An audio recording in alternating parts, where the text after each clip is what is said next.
మద్యం ధరలు పెంపు అంటూ ఫుల్ బాటిల్ మీద 40 రూపాయల హైక్, హాఫ్ మీద 20 రూపాయలు, క్వార్టర్ మీద 10 రూపాయలు, స్పెషల్ ఎక్సైజ్ సెస్ పునరుద్ధరణ రాష్ట్ర ఎక్సైజ్ శాఖ వెల్లడి. ఇగో ఈ వార్త కోసం మస్తు రోజులు ఎదురు చూడబట్టి నేను ఎందుకు తెలుసా, బీర్ రేట్ పెంచారు కదా, ఎంత 20యా 30యా, ఒక్కొక్క బీర్ రేటు 30 రూపీస్ అనుకుంటారు అది తెలిసి 30 పెరిగింది కదా.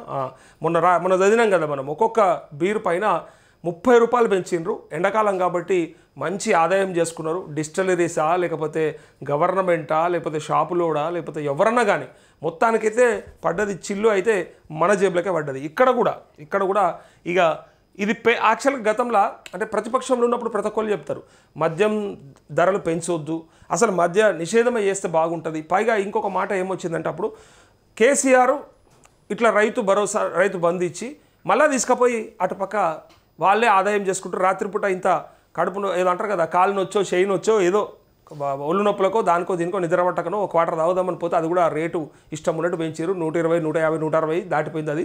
సో దానివల్ల కూడా చాలా మటుకు నష్టం అవుతూ ఉంది. ఇట్లా పెట్టి ఇట్లా తీసుకుంటున్నారు. కాబట్టి ఏదైనా ఒకటి అవుతుంది అని చెప్పి గతంలో చెప్పినటువంటి ప్రభుత్వమే, అంటే గతంలో చెప్పినటువంటి ప్రతిపక్ష నాయకులే ఇవాళ ప్రభుత్వంలో ఉన్నారు. వాళ్ళే సింపుల్గా ఇలా హైక్ చేయడానికి సిద్ధమైపోయారు. అంటే రెవెన్యూ జనరేషన్ అనేది ఒక గిట్ల మొదలైపోయింది. రెవెన్యూ జనరేషన్ ఎట్లా చేయాలి అంటే లాస్ట్కు అందరికీ ఎరుకున్నటువంటి అలకటి ముచ్చట ఇది ఒక్కటి. పాపం తాగుబోతలే కదా మూసుకొని ట్యాక్స్ కట్టొచ్చేది. ఎవ్వరు లొల్లి పెట్టరు. ఇక నువ్వు ఇప్పుడు రిజిస్ట్రేషన్లు పెంచినా లొల్లి, ఏది పెంచినా ఏంది ఇంతగానం పెంచుతారా, ఏంది లెక్క, ఏంది పత్రం, ఇంతగానమా అదా ఇదా, ఇంత పర్సెంటేజ్ లెక్క లేదా పత్రం లేదా, అన్నిట్లలో లెక్క మాట్లాడతారు. ఎందుకంటే గవర్నమెంట్ ఒకవేళ రెవెన్యూ పెంచుకోవాలనుకుంటే పెంచాల్సిన ట్యాక్స్లు ఏమైనా పెరిగితే వాటికి ఎవరి మీద భారం పడితే వాళ్ళు మాట్లాడతారు. కానీ ఈ రాష్ట్రంలో ఈ దేశంలోనే అనుకోండి, బట్ ఈ రాష్ట్రం సంగతి చెప్తున్నా, నోరు లేని అమాయక జీవి ఎవరు ఉన్నారు అంటే అది తాగుబోతే. నోరు లేదు పాపం తాగుబోతుకి, తాగనీకే ఉన్నది తప్ప ట్యాక్స్ ఎక్కువ. ఇప్పుడు ఇంత పెరిగింది కదా, ఒక్కళ్ళు అడగరు పాపం. పోంతి ఇక ఫుల్ బాటిల్ మీద 40 రూపాయలు పోంతి, మొత్తం ఆల మీదనే నడిపిస్తున్నట్టు. ఇక అంటే రాష్ట్రం కూడా ఆల మీద నడుస్తుంది, నో డౌట్. అది 40,000 కోట్ల ఆదాయం సంవత్సరానికంటే తాగుబోతుల మీదనే రాష్ట్రం నడుస్తుంది. అయితే వీళ్ళు ఇచ్చేటప్పుడు కూడా పొంతి మనోలే కదా బతికేది.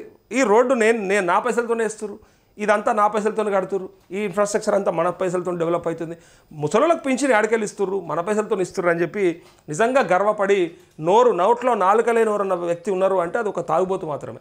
ఆ పాప మళ్ళీ అడగరు, మరి అరే గింత వేస్తారా అని చెప్పి ఒక్కనాడు కూడా బాధపడరు. ఎంత వేస్తే అంత, ఎంత పెడితే అంత, ఇంకా అవసరమైతే ఎక్కువ ట్యాక్స్ కట్టడానికే సిద్ధపడతారు. అడ్వాన్స్ ట్యాక్స్ అంటారు దీన్ని.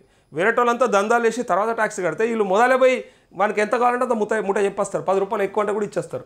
అంత అమాయకమైన జీవులు తాగుబోతులు. నిజంగా చెప్పాలంటే తాగుబోతులు అనొద్దాలండి, ట్యాక్స్ పేయర్స్. మళ్ళీ మమ్మల్ని తాగుబోతులు అంటే వాడిని అంటారు ట్యాక్స్ పేయర్స్.